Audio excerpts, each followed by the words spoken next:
Bonjour, bonjour à tous, bienvenue pour cette 39e émission des Clés de l'Immo, ici en direct depuis le studio télé du Figaro, sur la homepage du Figaro.fr pour cette nouvelle émission des Clés de l'Immo. Chaque semaine, notre credo, c'est de vous rendre service à vous qui avez un projet d'achat, de location, d'investissement dans l'immobilier. Eh bien, on répond à vos questions ici en direct avec un expert en plateau. Alors, la semaine dernière, on a parlé SCPI, c'est très intéressant, avec Guy Marty. On a évoqué avec nos amis notaires le droit immobilier. Aujourd'hui, on va parler crédit. On va parler crédit immobilier et notamment l'assurance emprunteur qui représente un coût important sur l'ensemble d'un crédit immobilier. On va voir ça avec un expert, ou plutôt une experte, qu'on est très heureux d'avoir en plateau aujourd'hui. C'est Astrid Cousin. Bonjour Astrid. Bonjour Olivier. Alors, porte-parole de Magnolia.fr, quelques mots sur Magnolia. Alors Magnolia.fr, c'est un courtier en assurance emprunteur qui met en fait en compétition une trentaine d'offres à travers un comparateur qui est destiné à toutes les personnes qui souhaitent trouver le meilleur contrat du marché. Et qui existe depuis combien de temps ? 15 ans. 15 ans, d'accord. N'hésitez pas à poser des questions, à intervenir. En tout cas, vous avez été nombreux à poser des questions depuis qu'on a annoncé la venue ici d'Astrid. C'était en début de semaine.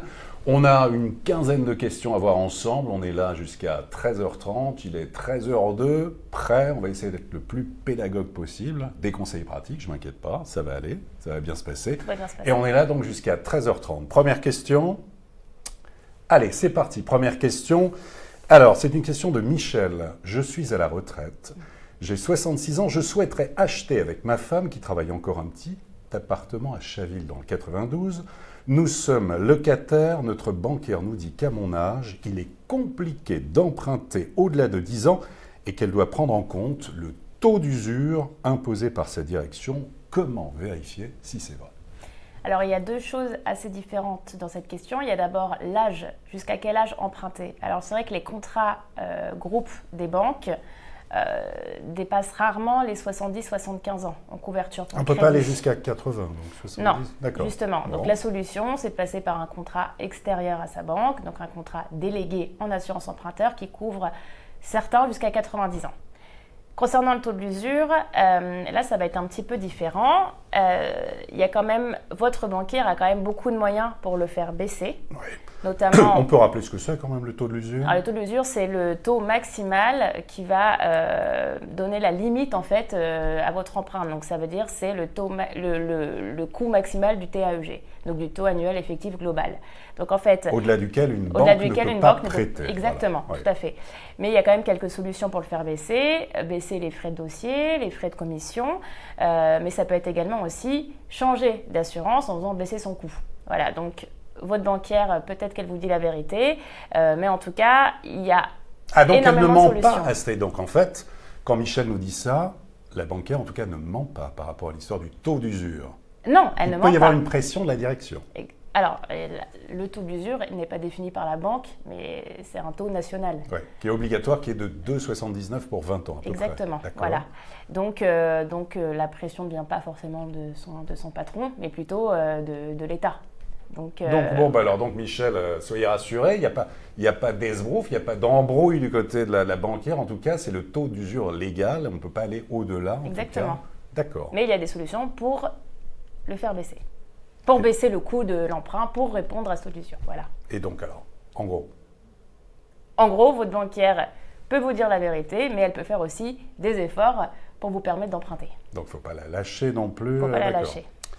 Très bien. Question de Simon. Les taux d'intérêt sont actuellement très bas. Faut-il se dépêcher pour en profiter avant la fin de l'année et quand vont-ils remonter ? Alors ça, c'est la grande question du moment. On est quasiment certain que ça va continuer à baisser jusqu'à la fin de l'année. À baisser encore ? Oui, ça risque de baisser. Là, on va voir fin octobre, vers le 20 octobre, il me semble, 23, 24 octobre, il y a une nouvelle décision de la BCE, donc on doit toujours attendre cette fameuse décision. Jusqu'à la fin de l'année, on devrait rester sur cette politique de taux bas, de taux baissier. Et 2020, on verra, avec l'arrivée notamment de Madame Lagarde, on verra si la BCE peut-être prend une nouvelle dynamique et est-ce que ça aura un effet sur les taux de crédit. Ça, pour l'instant, on ne peut rien dire. Oui, donc là, Astrid, vous nous dites en fait, on est à 1,17% en moyenne, toute durée confondue. Ça, c'est le baromètre Crédit Logement CSA. Vous pensez, Astrid, qu'on peut aller encore plus bas? A priori, oui. L'engagement est pris. C'est très bien. Alors, Stéphanie, comment trouver des comparateurs de prêts concernant l'assurance emprunteur? Y a-t-il des référents dans le domaine? Et que représente le coût d'une assurance emprunteur sur le coût total d'un crédit? Question très importante. Alors, pour trouver un comparateur en assurance de prêt, il suffit d'aller sur un moteur de recherche et de taper « comparateur en assurance de prêt ». Il y en a quand même quelques-uns aujourd'hui. Donc ça, il n'y a aucun problème pour en trouver. Il y en a en ligne à la disposition de tout le monde. Concernant le coût de l'assurance dans le crédit, il augmente parce que plus les taux de crédit sont bas, plus le coût de l'assurance augmente. Donc avant, on était à peu près sur un ratio de 30%. Aujourd'hui, on attend les 40 à 50%. Donc l'assurance, c'est quasiment la moitié du coût du crédit. D'accord. Et quand vous disiez en fait les comparateurs, alors il y en a beaucoup aussi, on parle qu'est-ce que ça vaut, les lynx, les furets, tout ça? Est-ce que c'est adapté ou même les meilleurs taux aussi qui en profitent? Mais comment se positionner aussi par rapport à tout cela? Il y a plusieurs choses à regarder. Déjà, est-ce que le comparateur est indépendant? C'est-à-dire quand Mais c'est important de le dire. C'est très important. C'est très important là-dessus aussi. Il faut être transparent dans le domaine. Il faut être très transparent parce que si vous avez un comparateur qui est rattaché à un courtier en crédit, les courtiers en crédit sont rémunérés par les banques à 80-90%. Donc il va peut-être beaucoup moins se battre parce que les banques, c'est vrai qu'elles n'aiment pas trop qu'on aille prendre leur contrat. Un courtier en assurance et seulement en assurance, il est libre d'aller se battre jusqu'au bout pour faire passer votre contrat. Ça, c'est la première chose. La deuxième chose, c'est regarder l'exhaustivité de l'offre. Combien de contrats sont implémentés dans le comparateur? Il faut quand même un comparateur qui a au moins 20-25 contrats à mettre en compétition pour être sûr que vous ayez au moins un contrat adapté à votre profil. Troisième chose, ça va être sur le coût du service. Est-ce que le service est gratuit? Et s'il est gratuit, est-ce qu'il y a de l'humain derrière? Est-ce qu'il y a des personnes qui vont vous répondre au téléphone? Ça, c'est très important parce que le produit, l'offre assurance emprunteur, c'est un produit d'assurance qui est complexe. Donc, c'est le projet de votre vie et c'est vous protéger en cas de problème, protéger votre famille. Et donc, c'est très important d'avoir quand même quelqu'un pour vous expliquer les choses oralement. Mais voilà, en tout cas, merci. Non, mais c'est un véritable conseil pratique. Il faut être transparent tout à fait dans le domaine. Et là, vous l'avez été parfaitement. Question de Sébastien, ancien gros fumeur, 2 paquets par jour. J'ai totalement arrêté il y a 1 an, j'ai 51 ans. J'ai entendu dire qu'il y avait récemment une loi sur le droit à l'oubli. Si je veux faire un crédit immobilier, je ne serai plus considéré comme fumeur et donc pas à risque. Alors là, il y a 2 notions qui n'ont, dans l'assurance emprunteur, pas de rapport. Et d'abord, le fait d'être fumeur. La compagnie d'assurance va vous considérer non-fumeur si vous avez arrêté depuis au moins 24 mois. Ça, c'est une première notion. Ah, voilà. 2 ans, c'est 2 pas ans. 1 an. Non, c'est 2 ans. Alors, il y a quelques contrats aujourd'hui qui ne font pas de distinction entre fumeur et non-fumeur. Ça, c'est une première chose. Et il y a d'autres contrats aujourd'hui qui acceptent au bout d'1 an d'arrêt de tabac, qui vous considèrent comme non-fumeur au bout d'1 an. Lesquels, par exemple? Les noms Generali notamment. D'accord. Donc Generali, c'est quoi? C'est sur 1 an, 2 ans? Generali ne fait pas de distinction. Pas de distinction, d'accord. Donc vous êtes tranquille. Pour ceux qui le considèrent depuis moins d'1 an, j'avoue que je ne sais plus le nom de la compagnie. C'est pas grave. Mais en tout cas, voilà, il y a des offres très intéressantes pour les fumeurs et les tout juste non-fumeurs. Le droit à l'oubli, c'est totalement différent. C'est une notion différente qui concerne les personnes qui ont eu un cancer. Donc, si vous avez eu un cancer, vous êtes en rémission depuis au moins 10 ans, vous pouvez bénéficier du droit à l'oubli pour ne pas avoir à déclarer que vous avez été malade. Pour les plus de 18 ans. Pour les plus de 18 ans, voilà, sinon c'est 5 ans. Autrement, c'est 5 ans. Tout à fait. Très bien. Question de Luc. Mon banquier insiste pour prendre le contrat groupe. Nous sommes en cours d'achat d'une maison à Bois-Colombes. Nous allons emprunter 250 000 € sur 20 ans avec un taux à 1,20. Nous sommes en CDI tous les deux, 31 et 27 ans. Si nous partons ailleurs pour une assurance de prêt, est-ce que la banque peut annuler notre crédit principal? Peut-on avoir un crédit maison dans notre banque et l'assurance ailleurs sans risquer de tout perdre? On entend tout et son contraire. Luc est un peu perdu. Alors, Astrid. Alors, il y a plusieurs choses là aussi. Tout d'abord, si votre banquier est un petit peu réticent au moment où vous êtes en pleine négociation de votre crédit immobilier, le conseil, ça reste quand même de choisir l'assurance de votre banque et de profiter de la loi Hamon qui vous permet de résilier quand vous le voulez la première année. Donc, prendre l'assurance de sa banque, ce n'est pas une fatalité. Voilà. Il y a quand même des solutions pour pouvoir en changer facilement. C'est totalement illégal, d'ailleurs, de faire pression auprès de l'emprunteur sur l'assurance de prêt. Oui, parce qu'il n'y a pas d'obligation au départ, c'est ça. Il y a même une obligation de déliaison depuis 2010, instaurée d'ailleurs par Madame Lagarde, mais qui n'est pas respectée. Voilà. Donc, en tout cas, si vous avez un petit peu de pression et si vous êtes pressé, choisissez l'assurance de votre banque, mais quittez-la le mois suivant. Oui, c'est ça, parce qu'on entend beaucoup de choses dans le domaine. Vous êtes très nombreux aussi à nous interpeller. On en parle souvent en interne sur les questions dans le forum là-dessus. La pression du banquier, elle est encore là. Beaucoup ont peur de cette pression. Si finalement on quitte, est-ce que du coup ça va bien se passer ailleurs? Est-ce que je pourrais avoir les mêmes conditions d'emprunt? Il y a beaucoup d'interrogations. Oui, logiquement. C'est pour ça. Alors, légalement, ils n'ont pas le droit de changer quoi que ce soit sur vos conditions d'emprunt si vous choisissez une assurance externe. Mais ce n'est pas forcément ce qui se passe. Si vous en changez, en tout cas, si vous souhaitez changer de contrat d'assurance pendant le crédit, en aucun cas, la banque ne va annuler votre crédit. Ça, c'est une chose très importante à faire. Voilà. Question suivante. Alors, c'est Thomas. Thomas nous dit, si les taux sont bas pour l'instant, les prix montent. Y aura-t-il, selon vous, un retournement, voire une bulle immobilière? Alors, je ne suis pas médium, mais c'est vrai que plus les taux sont bas, plus les prix montent. Ouais. Dans un contexte où on pense que les taux vont continuer à baisser, c'est vrai que la question est légitime. Cependant, les prix de l'immobilier commencent un petit peu à se stabiliser, notamment à Bordeaux, qui est connu quand même. Alors Bordeaux, il était temps, parce que ça avait pris quand même plus de 20%, plus de 30% en 10 ans, donc il était temps que ça se calme un peu là, du côté de Bordeaux. La seule ville où on peut se poser des questions, ça reste Paris, qui continue à augmenter, le prix du mètre carré continue à augmenter de manière terrible. Le fameux cap des 10 000 euros par mètre carré franchi, on sera même à 10 300 euros par mètre carré en moyenne au mois d'octobre, selon les avant-contrats des notaires parisiens. Oui alors, donc Astrid. Donc cette bulle, donc ça peut arriver à Paris peut-être. Ah, vous pensez qu'il y a peut-être de l'investissement ou du spéculatif et que les prix... Alors ça c'est Astrid en tout cas qui fait le pronostic qu'il pourrait potentiellement y avoir une bulle à Paris des prix. Bon, chacun son point de vue en toute transparence et c'est parfaitement votre droit Astrid de le penser. Jean-Marc demande, est-ce qu'il est possible de renégocier une assurance emprunteur souscrite pour sa part il y a 3 ans? Comme pour les taux, faut-il au moins un point d'écart pour que cela soit vraiment intéressant? Et si la banque refuse, dit que c'est la Société Générale, est-ce qu'il peut garder son crédit et aller voir ailleurs pour économiser sur son assurance? Alors, déjà 3 ans, c'est très très bien pour changer d'assurance. L'idée, c'est de se dire, il faut être quand même dans la première moitié de son crédit pour pouvoir changer d'assurance. Et là, ça devient vraiment intéressant. Et il faut aussi pas avoir passé des tranches d'âge assez symboliques, notamment les 50 ans, puisqu'à partir de 50 ans, chaque 3 ans, vous doublez quasiment le prix de votre assurance. Donc ça, c'est une première chose.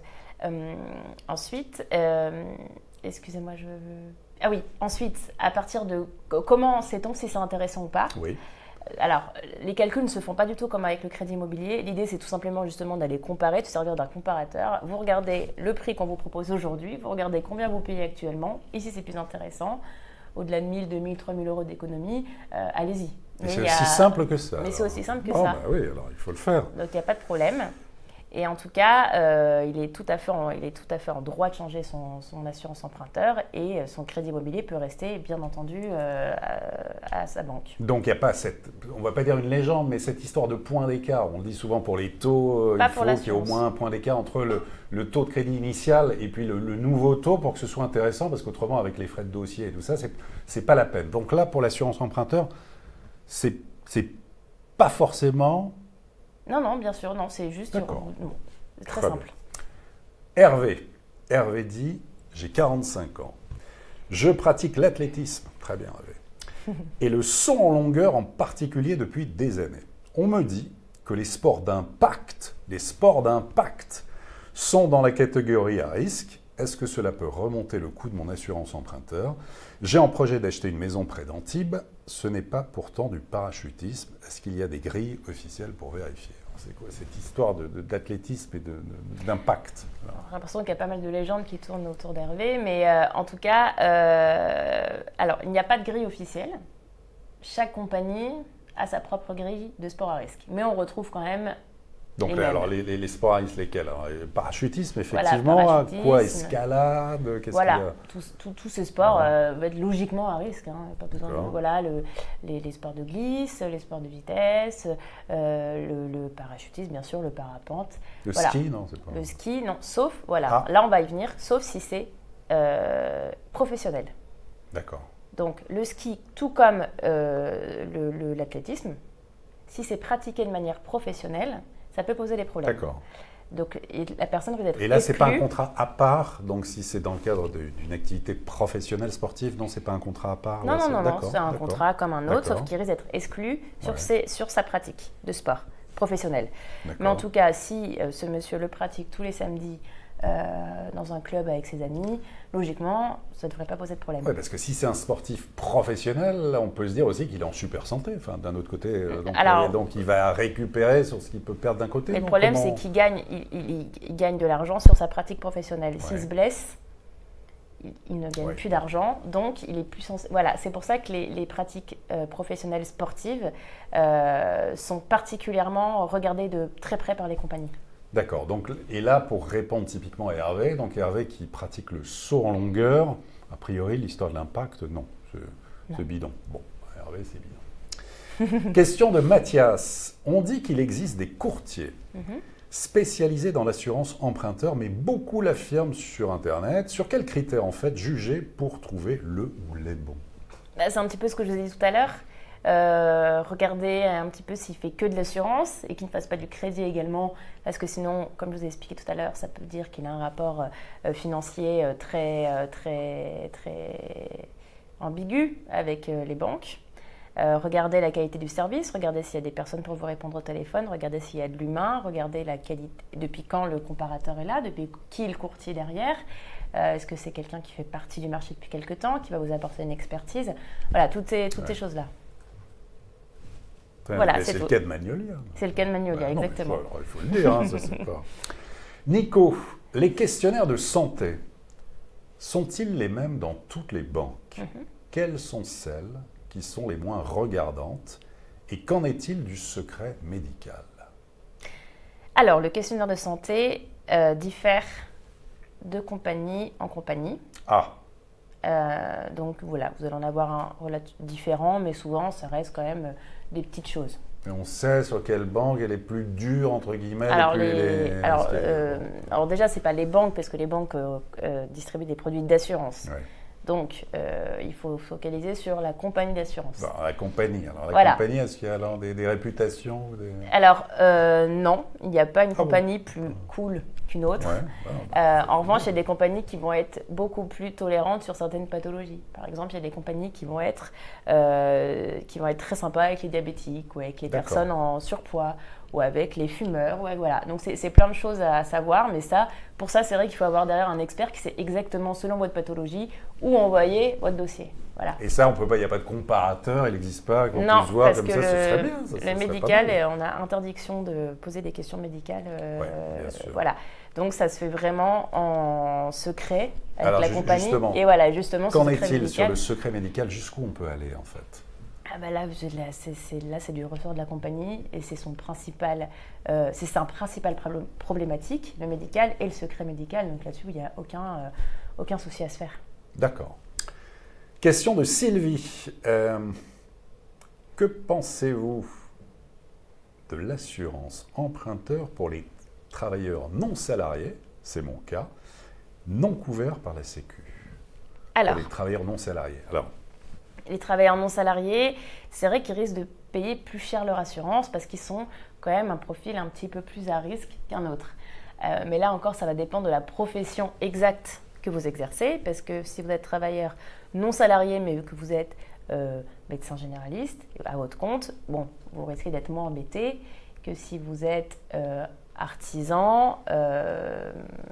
Voilà, clairement, ça va vraiment dépendre de la profession que vous exercez. Mais c'est vrai que pour les travailleurs non salariés, on va peut-être devoir demander un peu plus de choses. notamment peut-être un apport plus conséquent. D'accord, ah oui, donc on se rattrape entre guillemets là-dessus, voilà. D'accord. Peut-être d'être 2 également, ouais. Ça va dépendre que la profession, que votre. S'il y a un co-emprunteur, mais quelle profession il exerce.